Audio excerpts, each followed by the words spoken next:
How's it? Hello, Demas. How are you? Fine, how are you? All right, thank you. Good, man. Good, yeah. Hopefully more will join. Yeah, I'm sure they will. Yeah. It's like the rabbi comes. Well, I think he must be there. He Otherwise, is here because he's opened the session. yeah. So there he is. Good afternoon, everybody. Hello, Rabbi. Hello, Rabbi. Hello, Rabbi. Hi, everybody. Hi. Hello, Jeff. How's the new week Yeah. treating everyone? Everybody, hi, Rabbi. Right, thanks. Hello. Okay, let's get the screen share up. Yeah.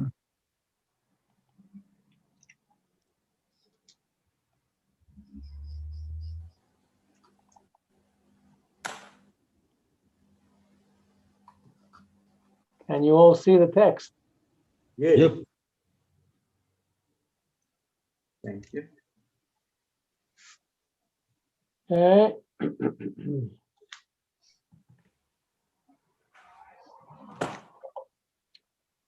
And can you see me, or am I too dark for you? No, we can see you. See you.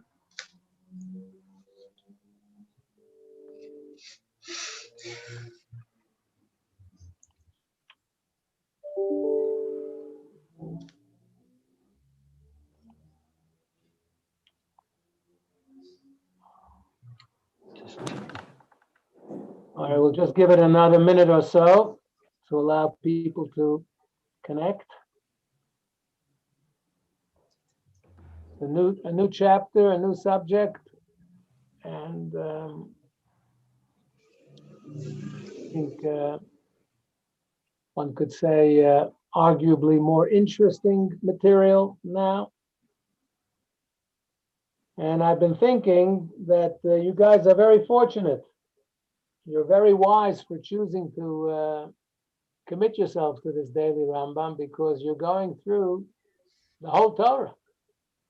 I mean, you're going from one section to another. We've gone astronomy, we've gone fasting, and now it's laws of marriage and relationships. It's a fascinating, wide-ranging array of all of Torah, which addresses all of life. So you will be much wiser people when this is finished. I hope so. Well done to you for making the choice, the decision, and the daily commitment. Thank you. Thanks Okay. to you, the rabbis, for giving us this time. Well, Appreciate it. my pleasure and privilege. I only do one day, so everybody gets credit. Okay, one more for a minion. Michelle, welcome to the minion. Thank you, Rabbi. Not too many Orthodox rabbis let women into the minion, so thanks for coming. Okay, we're on 9. That's with me as well. Give it another minute.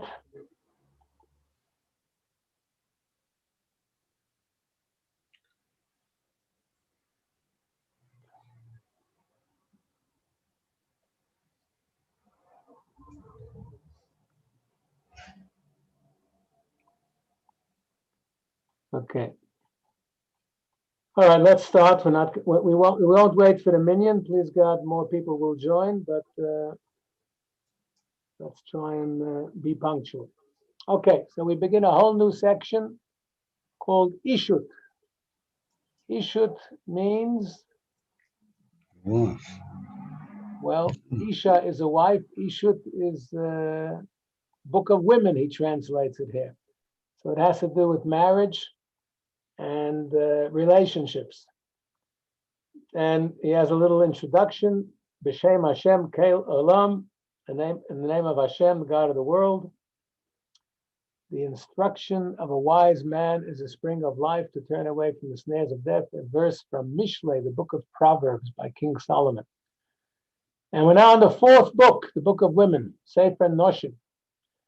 The laws are 5 sets of halachas marriage, divorce, yibum and chalitza, that's the levirate marriage, when a man dies childless. In biblical law, the widow would marry his brother to rebuild her late husband's family. That would be yibum. Chalitza would be, if he didn't want to marry her, there would be a ceremony known as chalitza, like a divorce. Very interesting subject, but we'll get there. Nara betula, laws of a virgin young girl, and laws of sota, the woman accused of infidelity, and how we establish guilt or innocence. That was a miraculous system of the bitter waters in the book of Bamidbar, in the book of Numbers, Parshas Noseh. Okay, so what do we have here? We have a number of mitzvahs. He says there are 4 mitzvahs, 2 positive and 2 negative. And we have to marry a woman, granting her the rights of a formal marriage contract, a ketubah, sanctifying the relationship through the rites of kiddushin, which is Jewish marriage. 2, not to have relations with a woman unless she has been granted a marriage contract. It's a proper marriage. There should not be any extramarital relationships. And when one is married, one has obligations to one's wife: food, clothing, shelter, and to provide intimacy. There's something called conjugal rights in Judaism as well. To the point that if either partner refuses, that is grounds for divorce. A marriage without intimacy is not considered a marriage.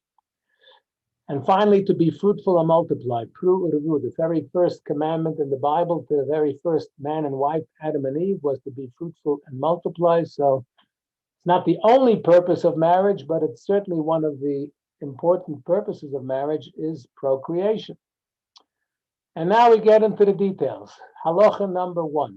Before the Torah was given, by the way, that's this week's Parsha, Yisro, talks about the revelation at Sinai, the 10 Commandments. Before the Torah was given, we didn't have a code of law, so everybody did what they liked. There were not much of a moral code existed. And the moral codes that did exist were rather basic and primitive. So when a man would meet a woman in the marketplace and they decided to marry, he'd take her home, they'd live together, and you're married. Bingo, presto. Today we would call it common law marriage. But once the Torah was given, then we were commanded, Jewish people, the Torah commands us that marriage requires a proper marriage ceremony. Doesn't mean you need a rabbi. Certainly doesn't mean you need a chazan and a choir and a band. A marriage would be that the man would give the woman something of value. Didn't have to be a ring, by the way, something of value, in the presence of 2 kosher, credible witnesses, and that would be the marriage. And that is the basics of marriage to this day. The rabbi is the marriage officer who officiates and makes sure that it's kosher. But you know, if a man gives a woman something of value in the presence of 2 witnesses and says the magic words, Hareyat Mikodesha, behold, you are married to me with this, consecrated to me with this ring in accordance with the law of Moses and Israel, and there are 2 kosher witnesses, they're married, even if there's no rabbi. In fact, there have been some stories in yesteryear, maybe some of you are familiar with this. There were stories, real true life stories, in summer camps, where they had a mock wedding as entertainment for the kids. And they did it very well, to the point that it was not a mock wedding, it was actually a kosher wedding. And they had to go and ask a shaila, because they did it properly, and he gave the girl something, and she accepted, and he said the magic words, and there were two witnesses, and it was a whole shaila. Is this a kosher marriage? Does she need a get? Does she have to be divorced? And now she's going to be a divorcee, which means she cannot marry a Kohen. So it's quite a serious thing. Okay, halacha number 2. The process of acquisition fulfills one of the Torah's positive commandments, which is that if one wants to live together, one has to marry. You're doing a positive commandment, a mitzvah, when you get married. Now, it could be done in 3 ways. The first Mishnah in Kiddushin, the Rambam quotes here, is that it can be, you can make a woman your wife in one of 3 ways. Either you give her something of value, he says money. The ring, the custom of the ring to put on the finger of the bride under the chuppah only came later. It could be anything of value. It could even be cash. Imagine a chassan taking out a couple of $100 from his pocket under the chuppah. Looks like he's buying her, you know. So the ring has many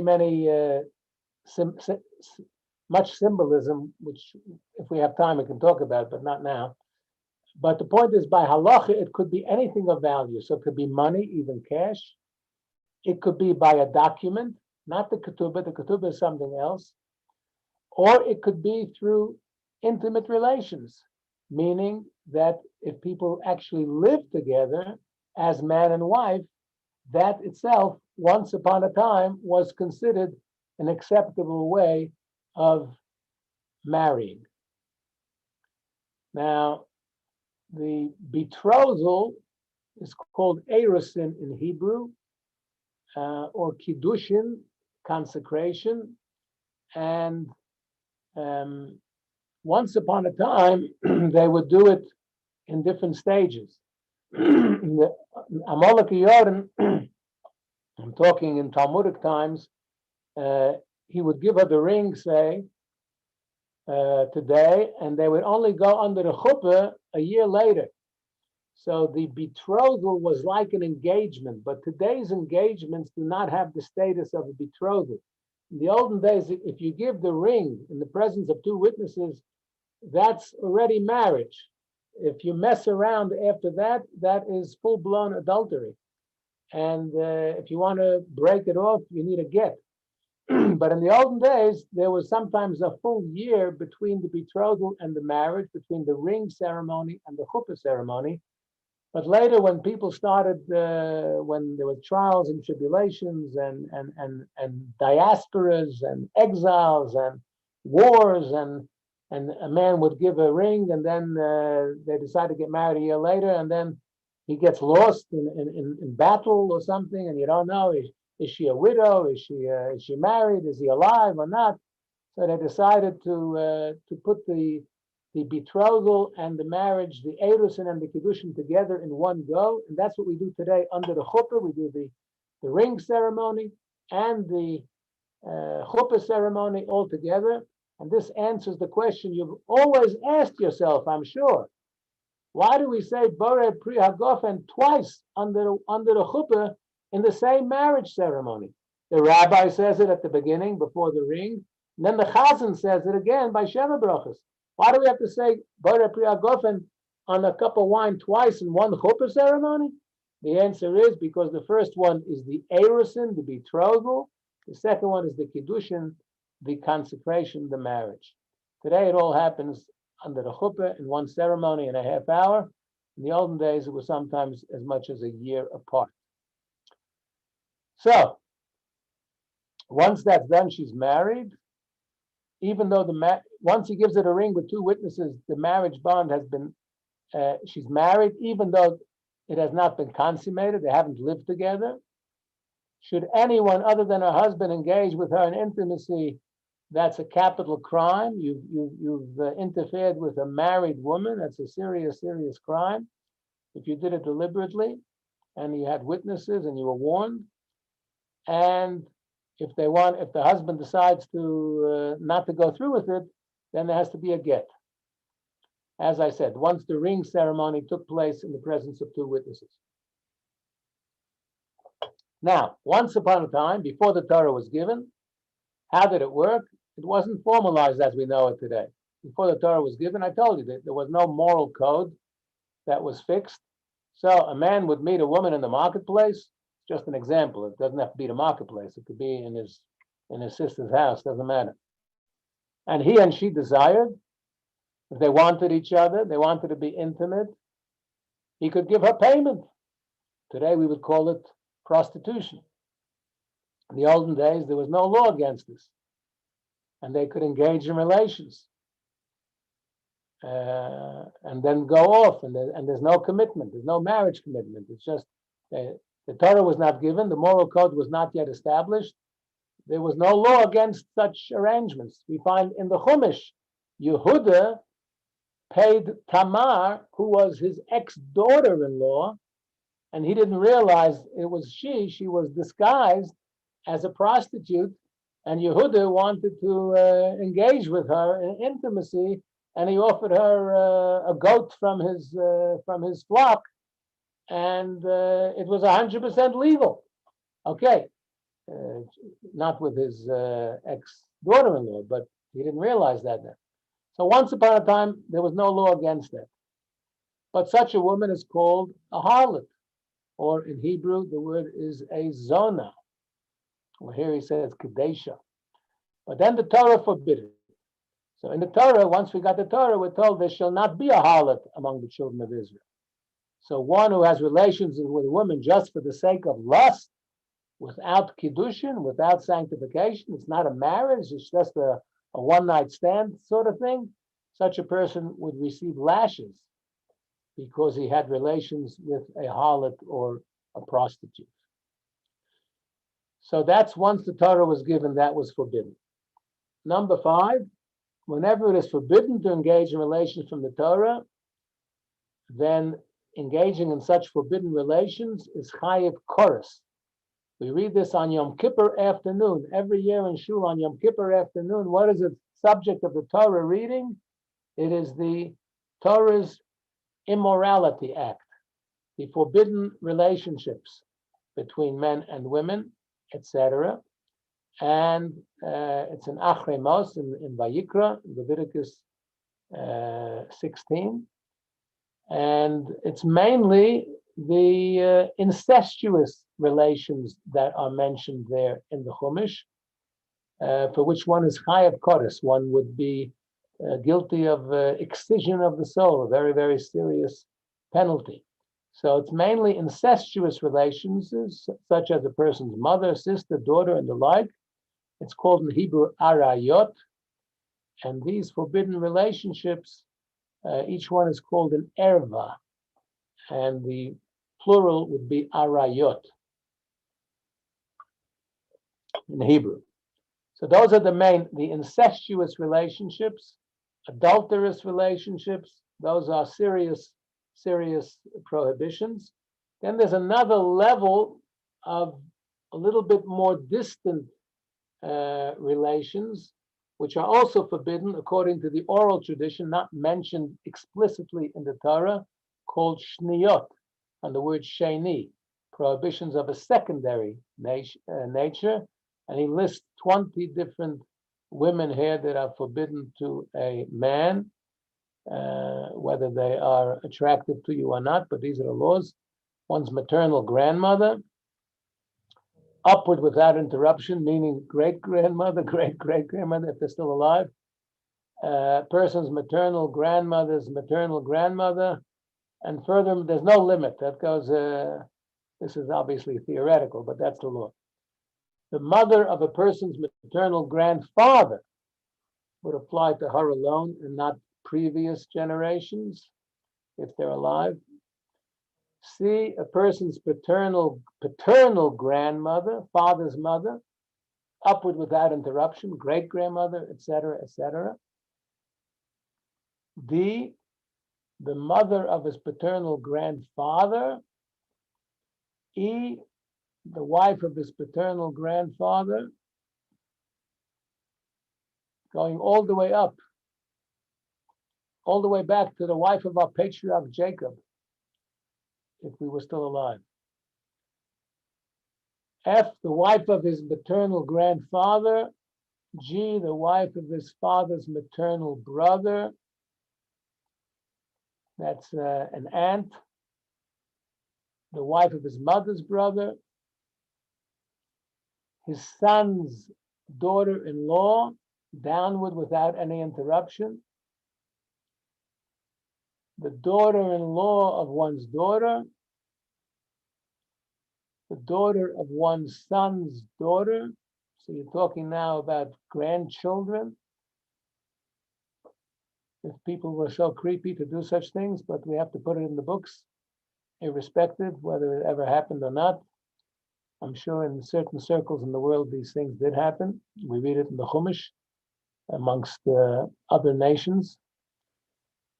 The daughter of one's son's son, another form of granddaughter. Daughter's daughter as well. Daughter of one's daughter's son. Again, these are all different types of grandchildren, including O and P and Q. Now Q, we go back of the maternal grandmother of one's wife's father.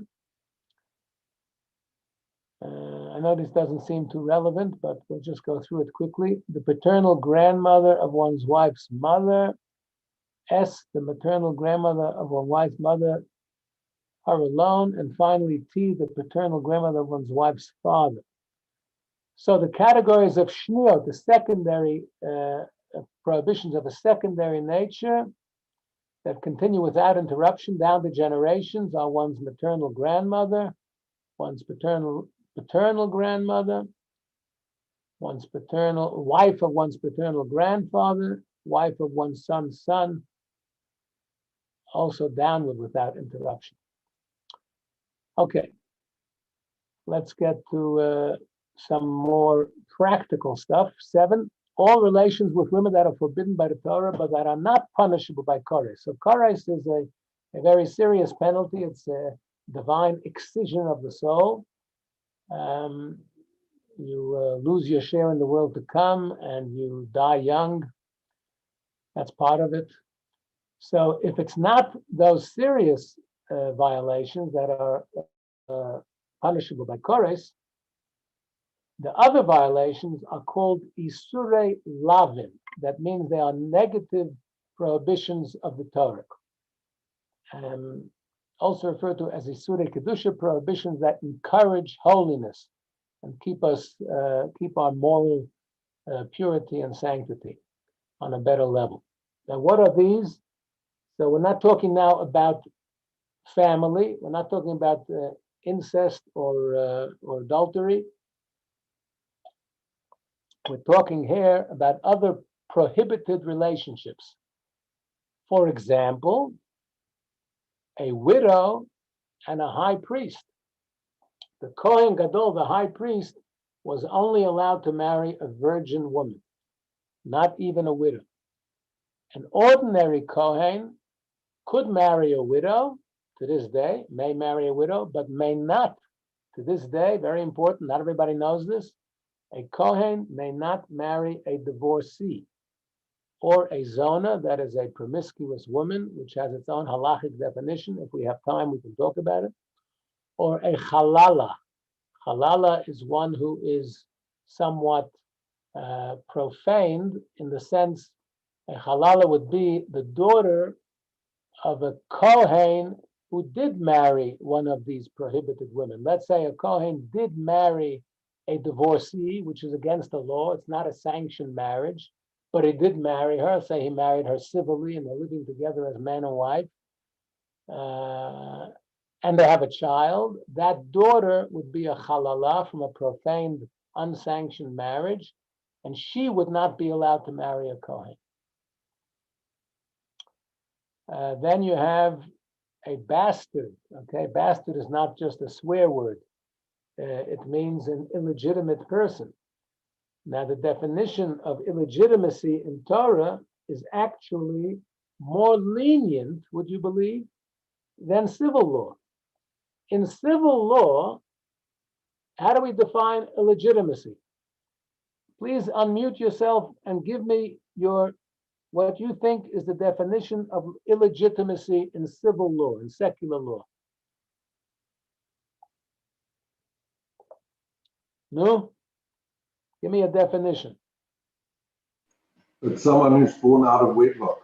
Thank you very much. That's what most people would say, and that's the correct answer. In civil law, anyone born out of wedlock, whose parents were not married, and they bore a child, that child is called illegitimate. Today, of course, we don't have any qualms about such things. Whether it's people in Hollywood or Washington or high office, people shack up together without being married, and it's not frowned upon anymore in our society, which has lost its moral bearings. But they haven't changed the law yet, to the best of my knowledge. And if you're married out of wedlock, it's called illegitimate. In Jewish law, illegitimate is a mamzer, a bastard. A mamzer, or a mamzeret, Jewish law, a much smaller, tighter, narrow definition. The definition of illegitimacy in Jewish law is one born out of an incestuous or adulterous relationship. That's all. If two people live together without being married and they have a child, that is not a mamzer. That is not illegitimacy in halacha. In halacha, a mamzer is only one born out of an incestuous or adulterous relationship. But if that happens, which is quite rare, because incest, thank God, in our community, I would say, is still rare. And adultery is unfortunately not so rare. But usually people who engage in adultery don't go and have children from the adulterous relationship. That is probably rare. People who engage in adultery make sure not to get pregnant usually. Doesn't always work. There are exceptions. The most common cause of illegitimacy of a mamzer today in Jewish life is when people who were married remarry without a get from the first marriage. If they remarry without getting a get to end the first marriage properly, then they're still married to the first person halachically, and now they're marrying someone else, so they're living with a second person when they're still married to the first. That is full-blown adultery, and children they will have will be mamzedim. It's a tragedy, tragedy, tragedy. And it's even a bigger tragedy because it's an avoidable tragedy. It's an entirely avoidable tragedy. It need not happen. Get a get. Now, in South Africa, most people know this, but in America, unfortunately, they don't. So, where there is less awareness and education in Jewish communities, that's where you have more mamzedim being born because people didn't get a get from the first marriage. So, we're back here in the middle of number 7. So, a mamzer may not marry an ordinary regular Jew. A mamzer may only marry another mamzer, which is a terrible, terrible burden to put on this poor innocent victim who is victimized by his parents' misbehavior. So if a mamzer married a native-born Jewish male or female, then that is a forbidden relationship.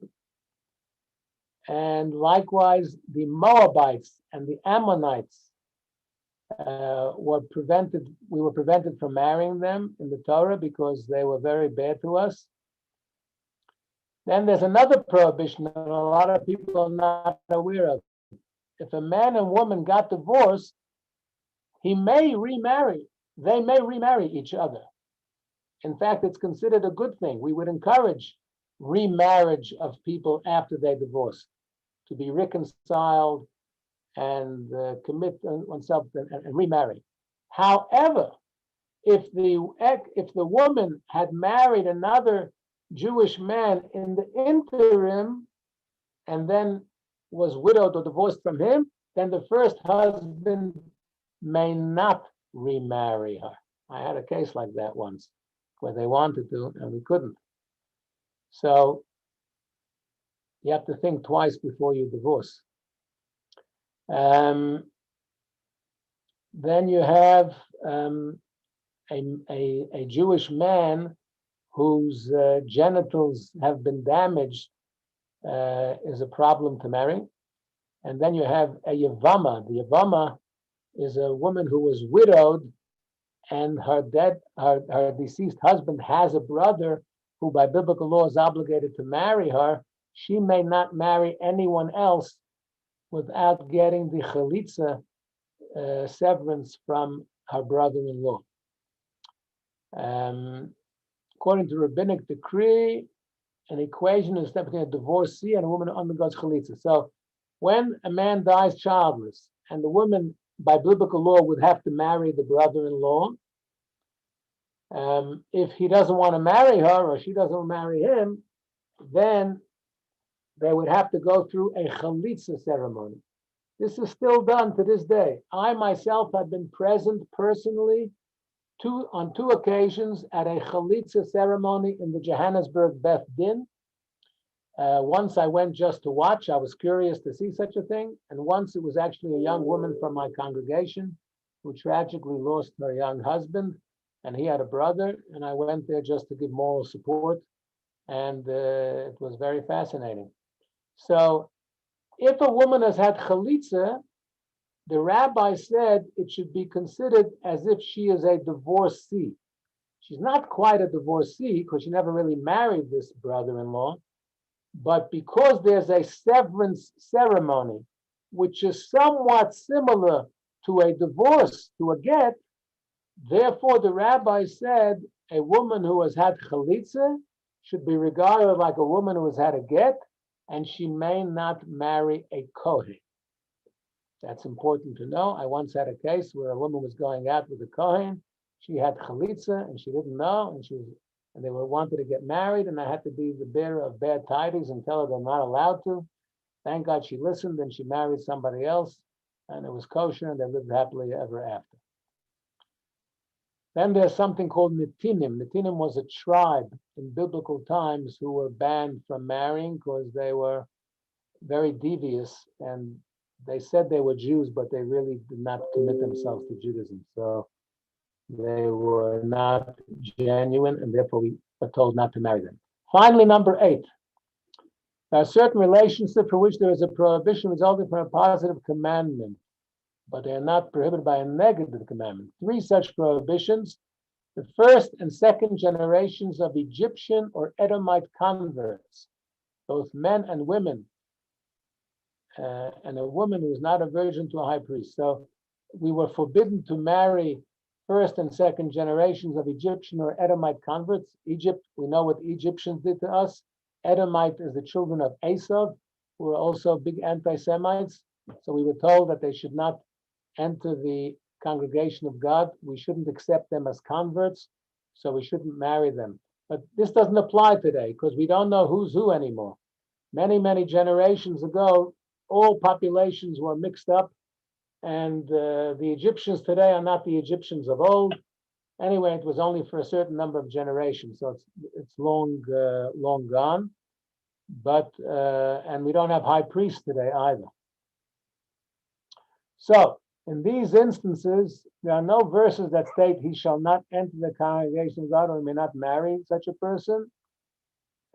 We derive it where it says in the 3rd generation they may enter the congregation of God, which tells us that the first 2 generations they may not.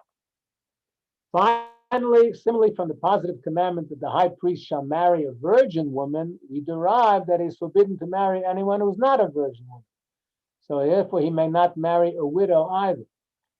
Whereas the ordinary Kohen may marry a widow, but not the Kohen Gadol, the high priest. A prohibition that is derived from a positive commandment has the status of a positive commandment. Okay, that's just something technical on the nature of the prohibition. The floor is open for questions, comments. Feel free to unmute yourself and ask or speak. Rabbi, can I ask if a couple have a very messy separation and one of the parties is not prepared to provide a get? I'm sorry, start again. I didn't hear that. Couple has what? Couple has a messy separation. A messy separation, yeah. Yeah. And one of the parties is not prepared to provide a get. Yes. How does one get around that? How would one get around it? Okay, so it's a big problem today. Normally, in most cases, we have vindictive husbands who refuse to give the get. And the Beth Din has to deal with them. And if they are shul-going people, it's easier because we can threaten to name and shame them. In the days of Chief Rabbi Louis Rabinovitz, Olav Shalom, who was the rabbi also in the Volmerans shul in the great synagogue in Johannesburg back in the 50s, there was a man in his congregation who was in contempt of the Beth Din and refused to give his wife a get. And Louis Rabinovitz got up at the pulpit one Friday night, and the man was in shul, and he said, in the congregation tonight is a certain gentleman who is in contempt of the Beth Din and refuses to issue and cooperate with the Beth Din and issue a get to his wife. If the matter is not sorted out this week, next Friday night I shall name him. The matter was sorted out in the week. But if a person is not a shul-going person, is not involved in Jewish communal life, he says, I have you for Rabbi. I couldn't care less. You can name and shame me from today till tomorrow. It makes no difference. So then you have to go through a legal course. Fortunately, in South Africa, many years ago, Chief Rabbi Casper Olav Shalom and the Chief Justice Olivier, I think his name was, they legislated, there's get legislation in South Africa that a judge, a secular judge, has the right, when people come to him for divorce, if the man wants the civil divorce, the judge has the right to order him to give the get before he will finalize the civil divorce. So we are the most advanced country in the world in terms of get legislation here in South Africa. But if he doesn't want a civil divorce, he just wants to punish her, it's a problem. And sometimes it drags on for years. I have a case now where the opposite, where the woman doesn't want to cooperate. They've been separated for some years. She knows that he has now found someone else who he wants to marry under a chuppah, and she's vindictive and refuses to cooperate and give the get. And she's demanding a lot of money, which he feels is not fair or reasonable. Okay. Rabbi, Rambam says Netanim and Mamzer are of the same status. Sorry, just explain what is the difference then between the two. And the tin is part.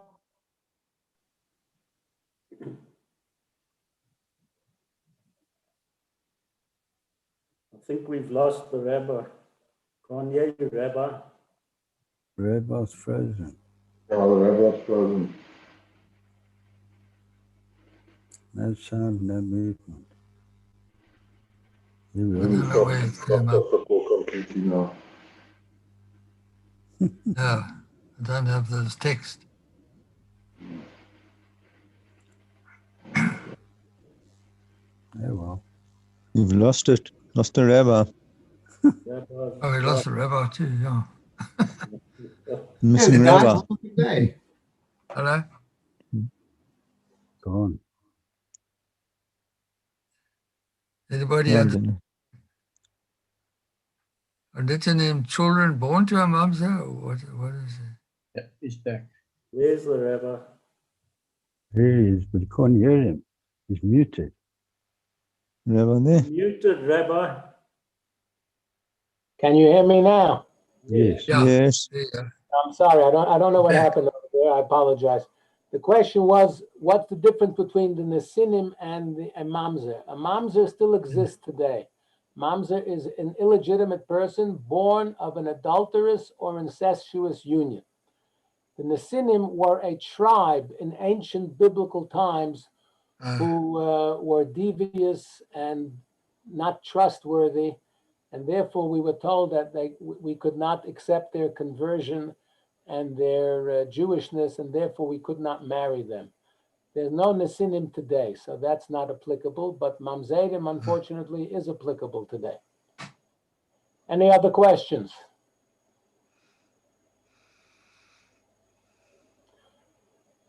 Okay, guys, have a great Thank you week. very much.